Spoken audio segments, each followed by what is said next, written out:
Okay, so the question to start with is why do you want to write sci fi? And I think, for a lot of folk, we start with the amazing and the fantastic. Whether you be somebody who grew up with Star Wars and Star Trek and Jurassic Park and Terminator 2 and some of the spectacle movies, maybe you grew up reading Isaac Asimov and Arthur C. Clarke, some of those foundational science fiction authors that challenged our notions and perceptions of the universe, or more modern epic stories, things like The Expanse by James A. Corey and The Three Body Problem by Cixin Liu. We start to see these stories of sweeping and epic conflicts. We see amazing spectacles like, the explosion of the Death Star or the lightsaber fights in Star Wars, or, we have some exotic new culture and landscape explored in Star Trek. And, we think of sci fi, we think alien, technology, planets. We might think of the 50s classic Forbidden Planet and Robbie the Robot, one of my personal favorites growing up. Maybe it's going to be that we're a little bit darker. Maybe we like H.R. Geiger's Alien, another personal favorite of mine. When we think about these things, we tend to think about the most iconic elements: the xenomorph from Alien, Robbie the Robot, or the crazy red illustrated beast of the Id and Forbidden Planet. We might think of the lightsaber fight between Luke Skywalker and Darth Vader in both Empire Strikes Back and Return of the Jedi. It's hard to say what's going to be that iconic element. And the problem is, a lot of scenes like these bring us to science fiction. They bring our interest in science fiction, and they cause us to want to tell stories that can incorporate these kinds of elements. And especially for somebody beginning in the genre who really has built off of a limited exposure to these kinds of more grandiose spectacles, a lot of times they become what we think the storytelling is. And that's something I want us to think about. What is the real storytelling in science fiction? Is it those grandiose, enormous scenes? Is it that scene of the exciting escape from the black hole in Interstellar? Is it going to be the moment those aliens land in Arrival? Those are certainly fundamental elements to the storytelling, but is that the story itself? So that's going to be something we explore here: is where is the story? Where is the development in science fiction that we need to pursue? Each part of this video is going to explore that in different ways. And we'll see where we end up. Okay, so if the big draw for sci-fi is going to be, these big spectacle moments, the moments where that sort of science, the science fiction collides with reality, one thing we want to be careful of is letting those define our narratives. They should be moments of tremendous payoff, to be sure. I mean, we think of them as the iconic elements for a reason. They're the moments that make you sort of stop and sit up in your seat, or maybe gasp a moment. But at the same time, we have to make sure that they're embedded in effective storytelling. A great example of what not to do can be found in an older movie now called Final Fantasy. The irony of me using this as a negative example is that I love the franchise Final Fantasy. I'm a big fan of the video games. I have been most of my life. I think they're excellent examples, actually, of emotionally engaging storytelling and large epic narratives. The movie itself, though, is extremely problematic. If you don't know it, one of its striking features is that it was the first CGI film that sought for photorealistic CG. And so the characters were meant to look like real, living, breathing humans. And of course, for modern standards, if we watch it, it's kind of a failure at that respect. But for the time, it was, very advanced graphics. And in addition, it has a really interesting premise. At its core, the story is about an apocalyptic event here on Earth when a meteor strikes Earth, carrying with it the ghosts of a dead planet. And it's all sorts of life forms in all sorts of shapes and sizes. Basically, if humans get touched by them, they die. And so, humans have sort of isolated themselves in these tiny little communities, these small cities built, protected by these enormous shields. And basically, they're trying to find a way to regain control of the planet. So, solid premise. A lot of interesting questions get raised by the idea of Earth being host to the ghosts of a dead a dead alien planet, not even species. So it's a different way we can envision what an invasion is.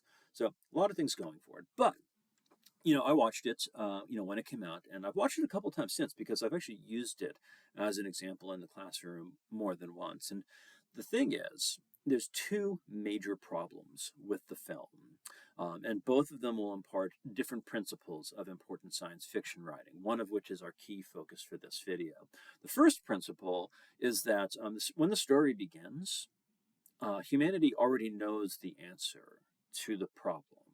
They know that there's it's something like 12 spirits that they need to find, or maybe 7, I can't remember which, and they only need one more or two more. And the movie opens with them trying to gain the first one, and they also introduce right away that one of the main characters is carrying the final spirit within them. And so part of the problem is there's just nothing for the plot to do. There's cool action set pieces, really amazing spectacle. I'm not going to lie, the special effects are absolutely phenomenal, but there really are no problems to directly solve. The whole thing has already been solved from the beginning, and it's just a question of them reaching a destination where it is. And that creates a lot of complications for us being able to invest in the actions of our characters, because ultimately, they don't really make a lot of significant decisions over the course of the story. The other problem, though, which I think is more foundational, and it's what we're going to be concerned about here, is that in the entire film, and I only realized this after watching it a couple of times, and it was something that was really bothering me. But in the entire film, we move from sort of set piece to set piece, from one exotic location to another, to all kinds of places and conversations that we really can't identify with. And that is because when we create short stories, we need to, create a sense of relatability, of recognizability. If we want people to have emotional reactions. And here's what I realized. The Final Fantasy movie literally contains only one shot where we can see what the life of an ordinary person in that world is like. One single shot. And it's ironically enough, just as everything is falling apart, the shield around one of their big cities is collapsing, and the aliens are pouring in and killing everybody. And you see this, I think it's a little girl at a newsstand as watching everything happen. It's like, oh, so they have jobs. People there have to make a living. I didn't know that. And this is 2/3 of the way through the movie, right as the final conflict is about to kick into gear. 2/3 of the way through the film, I had no clue about a single thing about day-to-day life in this world, because all the characters are these elite soldiers, they're scientists, and they're all in these research facilities. Science fiction is about living in the space of our story. It's about living in a new world.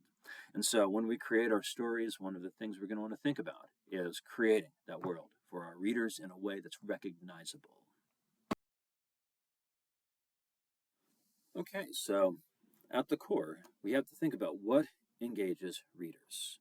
And I like to talk about it on a sort of spectrum. And now, this spectrum isn't either or. So, a story isn't either one or the other. However, there are ways in which this works. So, here's the spectrum. On one hand, we have novelty, something you've never seen before, something awe-inspiring, like that first moment in Jurassic Park where Alan Grant and Ellie Sattler look up at the brontosauruses. Those moments that really capture our sense of wonder and majesty in the universe.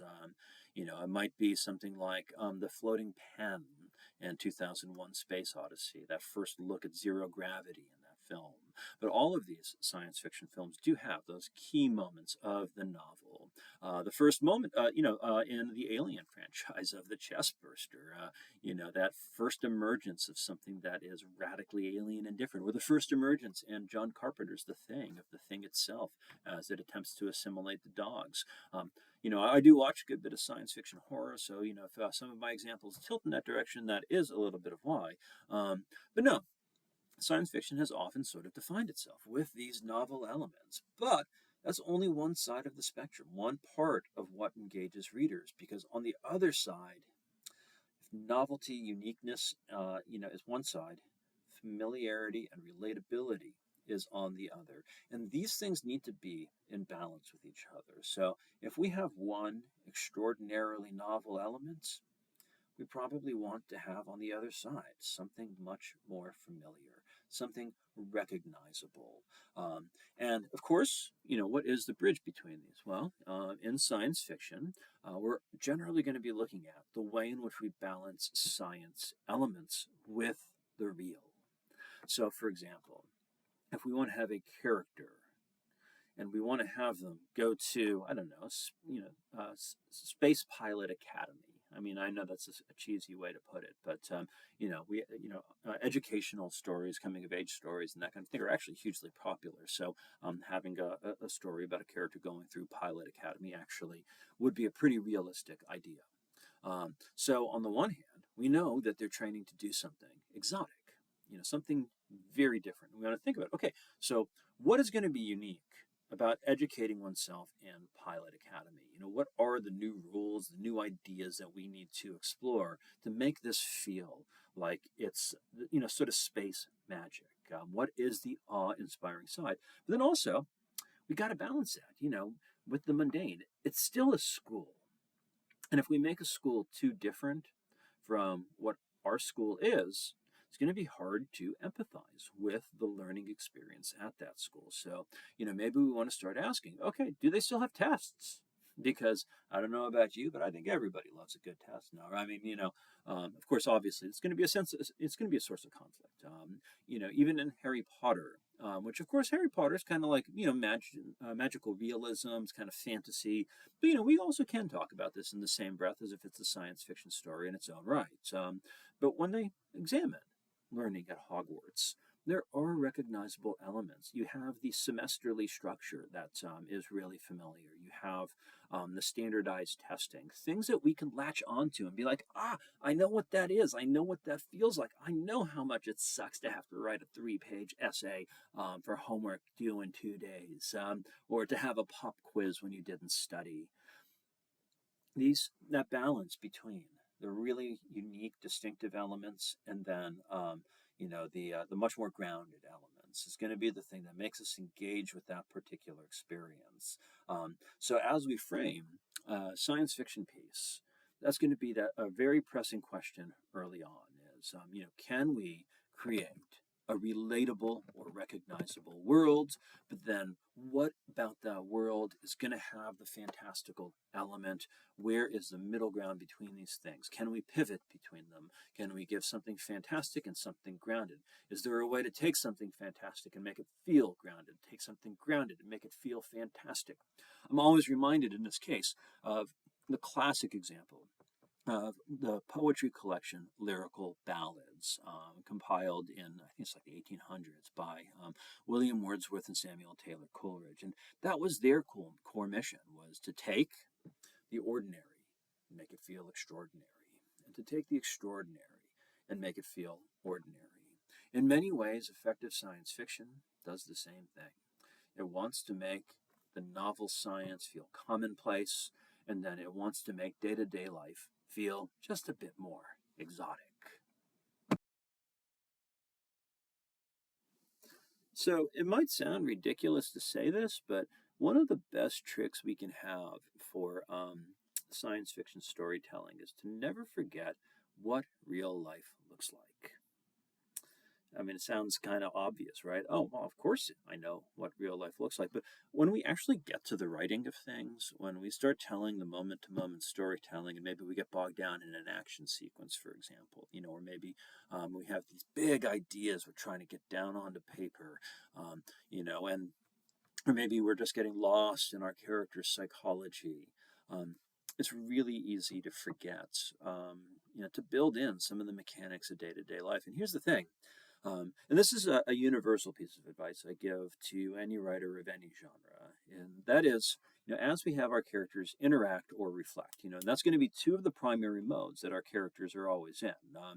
Sure, there is the mode where they are acting, where they are actually doing something, but much of our information is going to be conveyed through thoughts as they think about various different aspects of their character, their desire, so on and so forth, and then the things they converse about. And one thing I see a lot when I'm reading pieces, unpublished work in the classroom or through the various different outlets I edit for or have edited for, is I'll see a string of action and description. Okay, so and I'm thinking, okay, this is solid.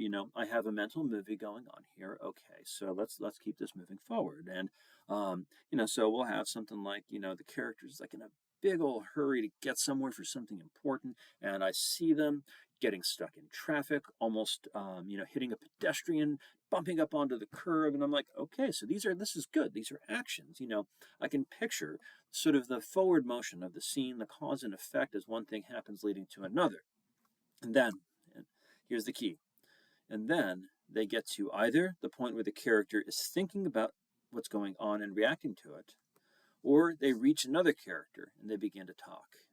And here's the thing that happens 80% of the time in the rougher works. Action stops. Nothing happens. They don't do something. And yeah, there are times in life where you sit around talking, but those are also the points of your life where you're probably thinking, man, if somebody's watching this, they're going to be bored as heck. Unfortunately, back and forth dialogue, even when it's extremely well written, still feels static. The mental imagination we have drops away to what they call in screenwriting talking head syndrome, where you just have two heads on either side of a nebulous space going yap, yap, yap, yap, yap, yap, yap, yap, yap, yap, yap. Close up on one, yap, yap, yap, yap, yap, yap, yap. Close up on the other, yap, yap, yap, yap, yap, yap. And that's all we really start to see. And this happens extensively in a lot of beginning fiction, and it's something that also tends to happen in sci-fi. But here's the thing. One thing we can do, and this is part of our construction, and this is part of the larger world building of the story, is we can always manufacture the scene in such a way that the characters are actively engaged in something that's part of their day-to-day lives. So that's why I say, remember what life looks like.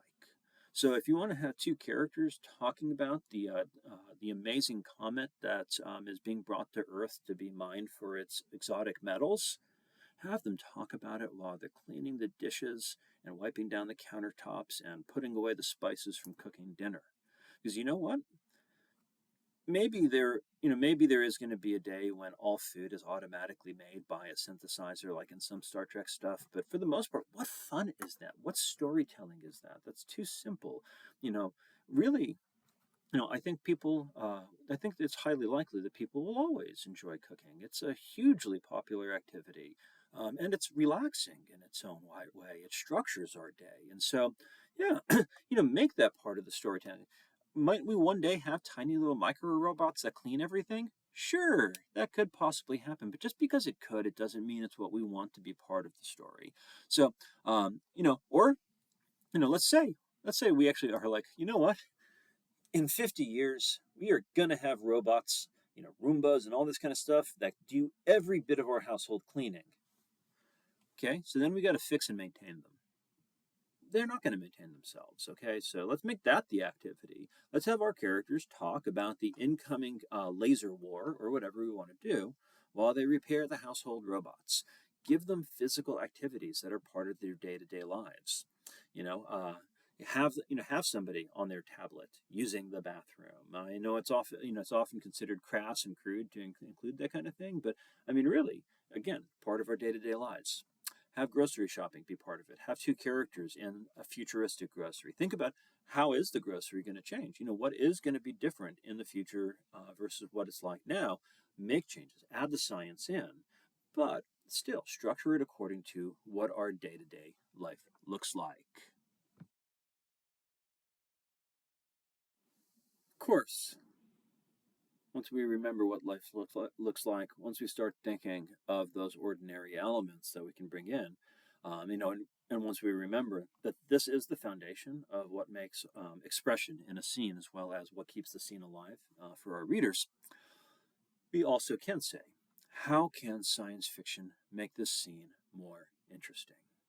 How can the mundane be elevated as part of the fundamental premise we're exploring? So, do we want every part of it to be scientified, or whatever term we're going to use? Probably not. But could we make some aspects of it? Absolutely. So, what do you think checking out your groceries looks like in the future? How do we pay? You know, right now, we have a lot of different ways to pay. You can pay cash. Is there cash in the future? We have cards that are sort of a representation of a digital or data-oriented form. So do we still have cards in the future? Of course, there is that really odd era of checks, which we've kind of moved away from. But what if there is some form of checks? Of course, we have tap. We can hold up our phone so that its sensor Bluetooth talks directly to the payment machine. We have thumbprint. Of course, there's often been speculation about like retinal scans and that kind of thing. What does payment look like in the future? Let's make that part of it, but make it casual. We don't want to have to explain a whole technology. We can just say, Steve ducked his face towards the scanner so that the lens could take in his retina.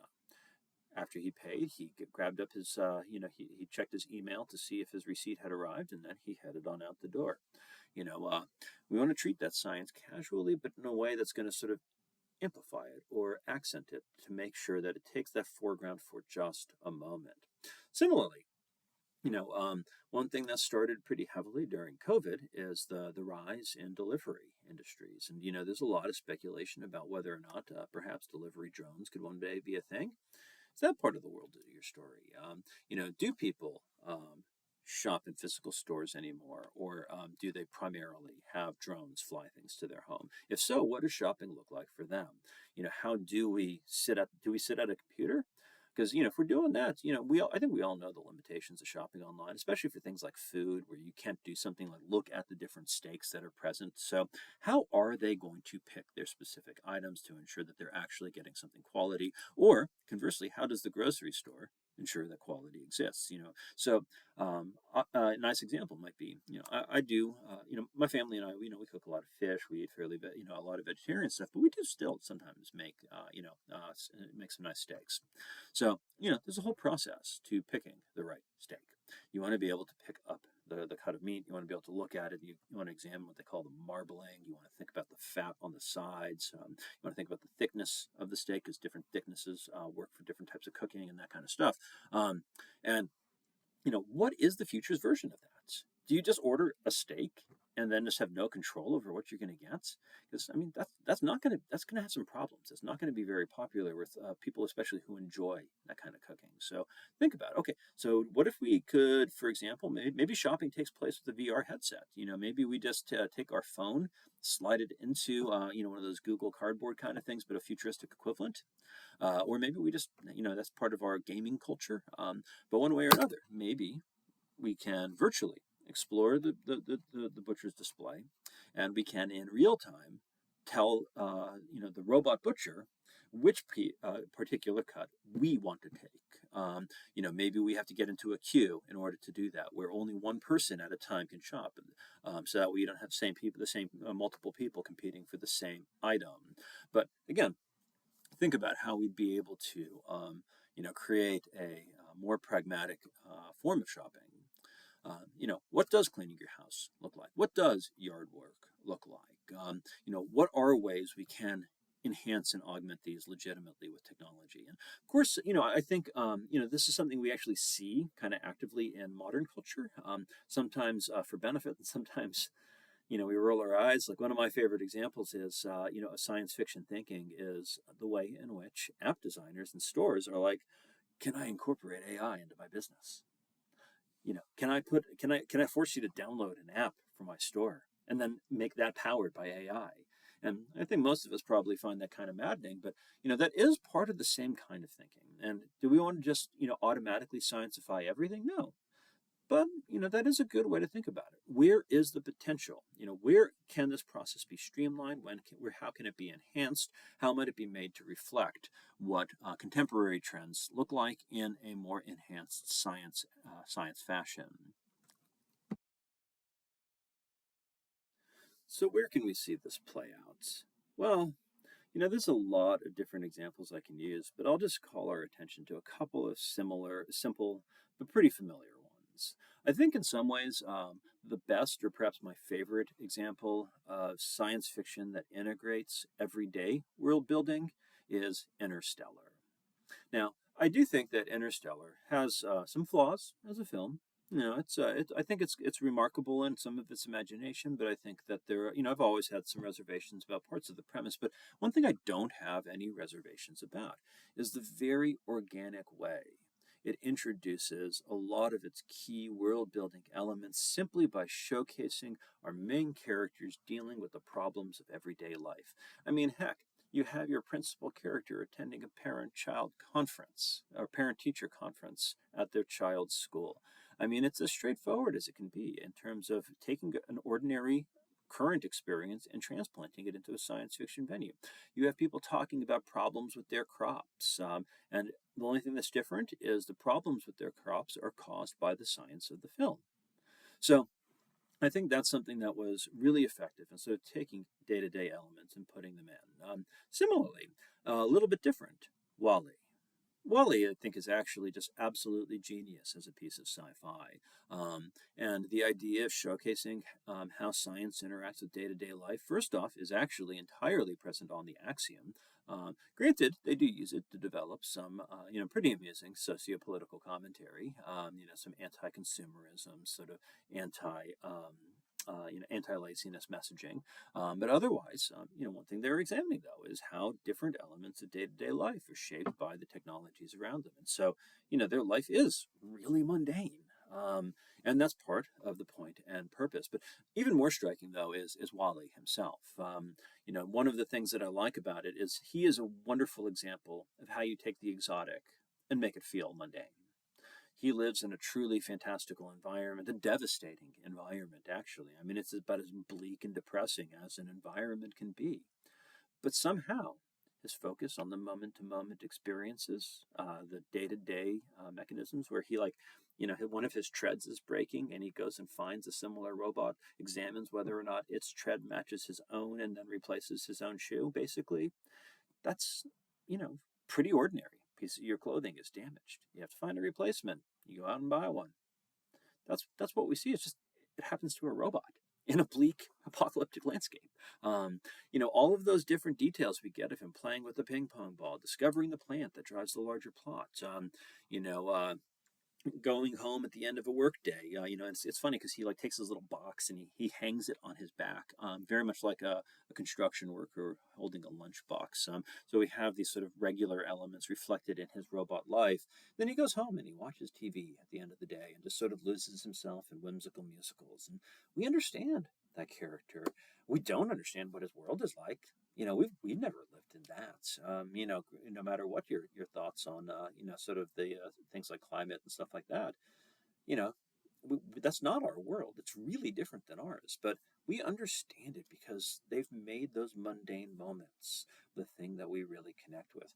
Wally becomes incredibly human to us simply because we understand the things that he's doing and what feelings that they would normally evoke. Finally, the other example I tend to use is the original Star Wars film, and that one's really funny because it gets made fun of, it gets a little bit maligned, but you have a ton of truly exotic elements. You have the Force, you have Star Destroyers, TIE fighters, you have these space battles, you have that opening, the iconic opening of the Star Destroyer in pursuit of Princess Leia's diplomatic ship, trying to blow them up, and then boarding them. Kind of classic naval encounter, but still exotic from most people's experiences. But then you go to the surface of Tatooine and meet Luke Skywalker, and while he may be a little bit whiny, the famous I have to go to Tashi's station and pick up some power converters or whatever. It's funny because him whining about going out with his friends versus doing his chores and studying and preparing for school and that kind of thing. I mean, that's as recognizable as it gets. And it's something that just grounds us in the character. And, while we may kind of make fun of it retrospectively, at the time, it was a very effective integration of day to day life into an otherwise grandiose plot. So, all three of these is really different. We have the grounded science of Interstellar, we have the really foreign world of Wall-E, and then we have the space opera sort of exuberance of Star Wars. But all three of them are made palatable and relatable by the emphasis of the elements of the ordinary. Okay, so, all things considered, if we want to write effective science fiction, there are a lot of other craft principles to keep in mind. Perhaps the most important about the actual science fiction element is we need to make sure that our worlds, our science worlds, have something grounded and relatable. When we read science fiction, when we read any story, we want to empathize with the characters. We want to experience the story and imagine ourselves in their shoes. We want to be able to sort of comprehend what the world looks like to them. How we do that's going to vary from story to story, but I think at the core in science fiction, we have two core goals. We want to be able to take the ordinary and say, what can science do to the ordinary? And then we want to take those fantastical premises, the really amazing ideas, and say, what can we do to make this feel ordinary? Put another way, coming back one more time to the famous example of Samuel Taylor Coleridge and William Wordsworth, lyrical ballads set out to make the ordinary feel extraordinary and to make the extraordinary feel ordinary. We can replace extraordinary with science. We can replace ordinary with the mundane. But one way or another, it's another iteration of the fantastical versus the familiar, the novel versus the commonplace and recognizable. We want to be able to make sure there's a bridge between our book and the reader and consciously incorporating that into our scenes. It's one of the single most effective techniques we're going to do if we want to make our readers resonate emotionally with the lives of our characters.